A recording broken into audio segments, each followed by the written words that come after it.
What's good, Joe? What's good, Real Talk Squad? This is Miles, and you're listening to Real Talk of Miles Johnson, where you know I always keep it real. Let's get right into it, man. Now we have the game of the year. Eagles versus the Giants. I cannot wait. Divisional round. The Eagles, first round seed, coming off a first round bye. The Giants coming off upsetting, even though I picked the Giants to beat the Vikings.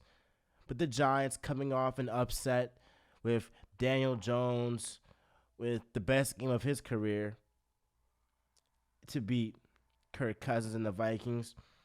Good job by the Giants to even make it to this point, because I'll be honest, I did not think they would make it up to this point. Like, I thought that they would beat the Vikings, but before this season started, I didn't think they was going to end up, beating, just end up winning 9 games, end up getting into that wild card spot. I thought it was going to be 2 teams in the playoffs, the Eagles and the Cowboys. But the Giants show me something, and Brian Daboll should definitely be in consideration for Coach of the Year, even though I'm going to still give it to my man Nick Sirianni for Coach of the Year. But, Daboll is definitely top 3. Now, this episode is about the preview for this game. Now, the Eagles right now, they are a 7.5 favorite to win. And that's pretty much right. But I'll be honest, if I'm a betting man, I am betting on the Eagles to blow out the Giants. It's not going to be close. In every facet of the game, every position, we have the upper hand. The only one that we might not have the upper hand in is the running back. But when you have Miles Sanders, Boston Scott, the Giant Killer, Kenneth Gainwell, look, you got some 3 dogs right there that combined together, are better than Saquon Barkley. Those 3 combined. Daniel Jones. He had 1 good game, bro. So we're going to act like he's now top 10, he's now top 12 after 1 good game? Like, I don't even like Dak Prescott. I'm an Eagles fan. I don't even like Dak Prescott. But how can you be so quick to crown Daniel Jones? And Dak has been doing this stuff, bro. He's been doing this, bro. He didn't make it to the NFC Championship, but he's been, he's been producing and has had great games, has had good performances in the fourth quarter. Now, he has choked, too. And we're not talking about Dak, but this is just to say, this is overhypeness about Daniel Jones. Can we see him follow this up with another game? That's when I'll be like, okay, now you're showing me something. But anybody can have a good game.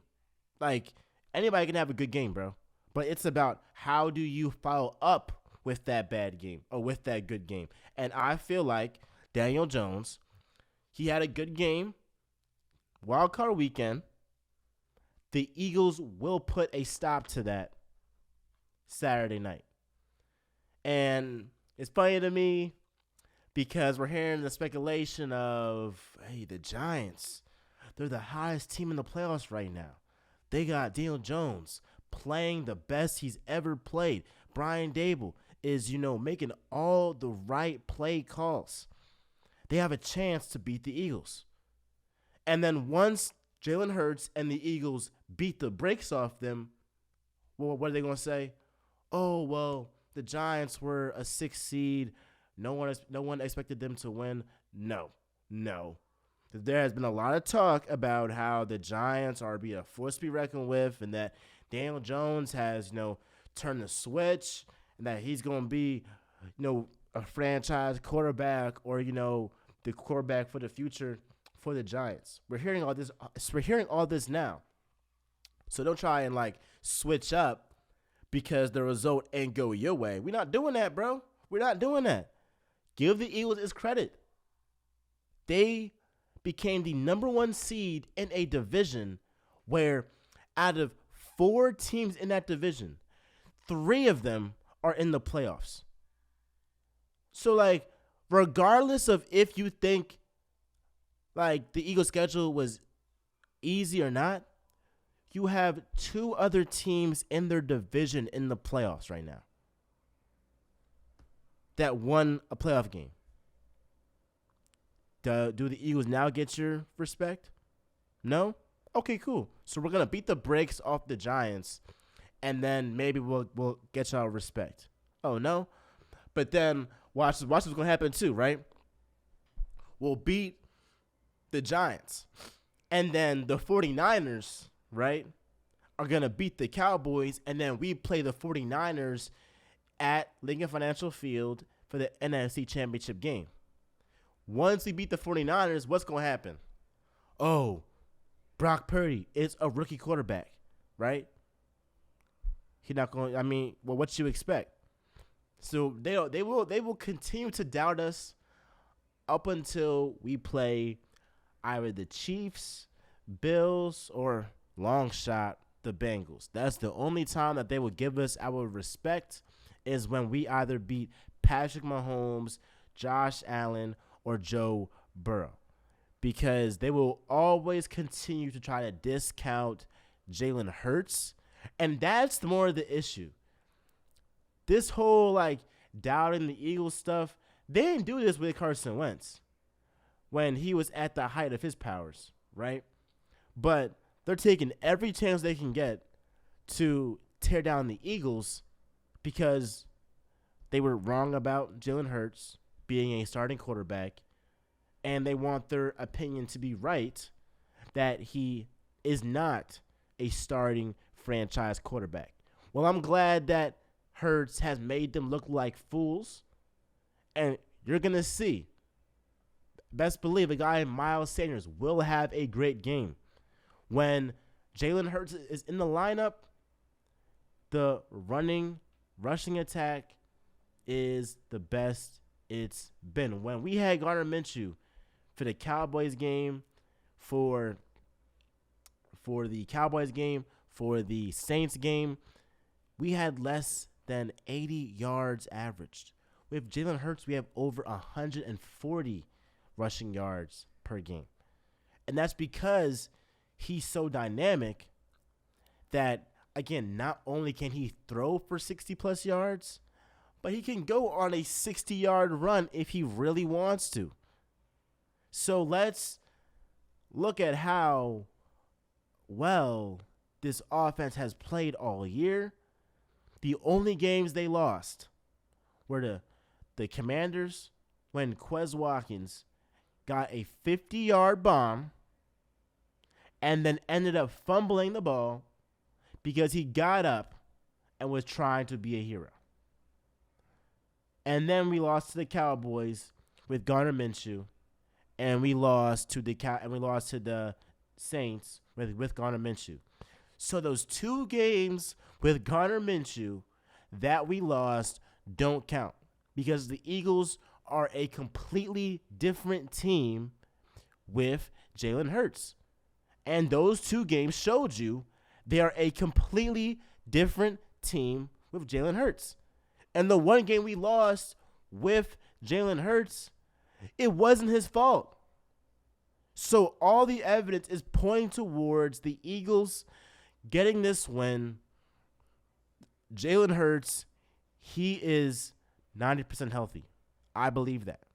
I believe that he is at the very least 90% healthy. I believe Jalen Hurts is not going to be scared about this injury. He's a football player, and he will play the game of football. He's not going to be shying away, being scary, thinking, you know what, I'm not going to injure my shoulder. He's going to play the game. So you think he's like scared? He ain't scared of nobody. This ain't no facade that Hurts is putting up, you know, with him being that stone cold killer that he is. And another thing too, hurts the bruhs. Rue.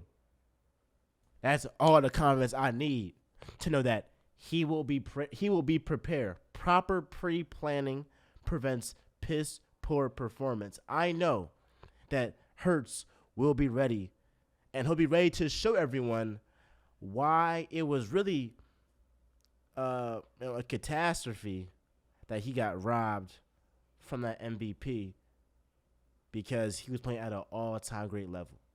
So be sure to like, comment, subscribe. Y'all know my pick. It's the Eagles to beat the Giants 27-17. Oh, no. I'm capping. 34-17. 34-17. Yeah. We going to cover the spread. And it might get uglier if this defense, with Avonte Maddox being out, and we got Reed coming in for him, if they step up more, it's a wraps. So again, sure to like, comment, subscribe. Let me know your prediction for who you got tomorrow and what the score is. If you comment down below and predict the correct score, I'll get you something. Just DM me. I'll get you something. Got my word. Got my word. So comment down below, subscribe, all that jazz. With that being said, y'all, fly, Eagles, fly. I'm out.